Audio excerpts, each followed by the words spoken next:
আমাদের কক্সবাজার ট্যুরের আজকের ২য় দিনে আমরা যাচ্ছি সেন্ট মার্টিন। হ্যাঁ, সেন্ট মার্টিন যাওয়াটা আমাদের জন্যে অনেকটা কাকতালীয়। আমাদের চিন্তাতে থাকলেও এটা যে বাস্তবে হবে, এটা কিন্তু আমরা পুরাপুরি ভাবিনি। আমাদের ভেতরে একটা আশঙ্কা ছিল আমরা পারবো না হয়তো। আলহামদুলিল্লাহ, আল্লাহর রহমতে এবং বিশেষ কিছু ব্যক্তির সহযোগিতায় সেন্ট মার্টিন ট্যুরটা আমরা করতে পেরেছি। জাহাজে উঠে আসার পরেই আমাদের মনটা একদম শান্তিতে ভরে গেল। জাহাজের ডেকে দাঁড়িয়ে নদীর দিকে তাকিয়ে। নদীর দুকূলের গাছপালাগুলা কুয়াশায় এখনো ঢেকে আছে। সবেমাত্র জলের ওপর সূর্যের আলো পড়েছে। চিকচিক করছে ঢেউগুলো। আর দুদিকের সবুজ গাছপালাগুলো অসম্ভব সুন্দর লাগছে। একটু একটু করে কুয়াশা কেটে যাচ্ছে। আকাশের নীল আর পানির নীল মিলেমিশে যেন একাকার হয়ে গেছে। জাহাজটা চলা শুরু করা মাত্রই ঢেউগুলো আরও একটু গতি পেয়েছে। জাহাজের ডেকে দাঁড়িয়ে এই দৃশ্য অবলোকন করা সত্যিই মনোমুগ্ধকর। আলহামদুলিল্লাহ, আলহামদুলিল্লাহ বললে মনে হয় আরও কিছু যদি প্রশংসা বাক্য আমি জানতাম, হয়তো আল্লাহর শুকরিয়া করাটা আমার জন্যে আরও বেশি সহজ হতো। যতই বলি আল্লাহর অশেষ মেহেরবানি, আল্লাহ এত দিয়েছে, তারপরেও মনে হয় কম হয়ে গেল। এই যে সাগর, যত দূর চোখ যায় তত দূর পানি আর পানি। শেষ সীমানায় মনে হয় আকাশের সাথে মিশে গেছে সাগর। হয়তো এর পরে গেলে আমরা তলিয়ে যাব। যতই দূরে যাই ততই যেন সীমানা বাড়তে থাকে, ততই মনে হতে থাকে সত্যি পৃথিবীটা অনেক বড়।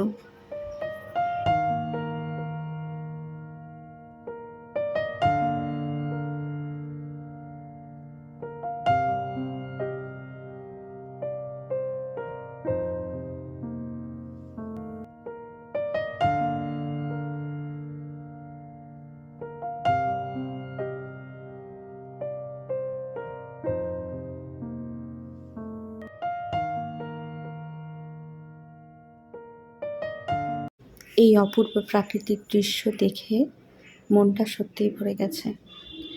এখন চলে এসেছি শিপের একদম নিচের ফ্লোরে, যেখানে পাওয়ার হাউস।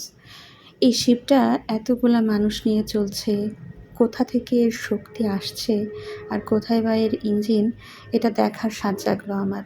তাই একদম নিচে চলে এলাম। এই ফ্লোরটাতে অল্প কিছু মানুষ আছে। এখানে আছে মহিলা এবং পুরুষের জন্য আলাদা টয়লেট আর ইঞ্জিন রুমটা, আর কিছু কর্মকর্তা কর্মচারীদের প্রয়োজনীয় রুম। দ্বিতীয় ফ্লোরটাতে একই অবস্থা, কিছু ক্যাবিন আছে, ক্যাপ্টেনের জন্য রুম আছে এবং নামাজের জন্য একটা নির্ধারিত জায়গা আছে, আছে ওয়াশরুম। দ্বিতীয় তলার ডেকে অবশ্য দাঁড়িয়ে সাগর দেখার সুযোগ আছে। জাহাজে যারা ভ্রমণে আসে তাদের মধ্যে কেউ কেউ অনেক খরচ করে ক্যাবিন ভাড়া নেওয়ার সুযোগ পায়। আর বর্তমান সময়ে জাহাজে সিট পাওয়াটা কিন্তু খুবই দুঃসাধ্য।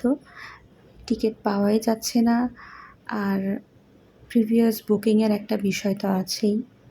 তো এ বিষয়ে আমি অ্যারোটিক ট্যুরস অ্যান্ড ট্রাভেলসকে আন্তরিকভাবে ধন্যবাদ দিতে চাই আমাদের এই ভ্রমণটা নির্বিঘ্নে এবং এত সুন্দরভাবে ব্যবস্থা করে দেওয়ার জন্যে। জাহাজের সবটুকু ঘুরে দেখতে কিন্তু খুব বেশি সময় লাগেনি। আর কক্সবাজার থেকে সেন্ট মার্টিন পৌঁছতে আমাদের প্রায় 6 ঘন্টা সময় লেগেছে। আর আমরা পৌঁছে গেছি সেন্ট মার্টিন। সেন্ট মার্টিনের জেটিতে নেমেই আমরা হেঁটে এই যে অপর প্রান্তে চলে এলাম।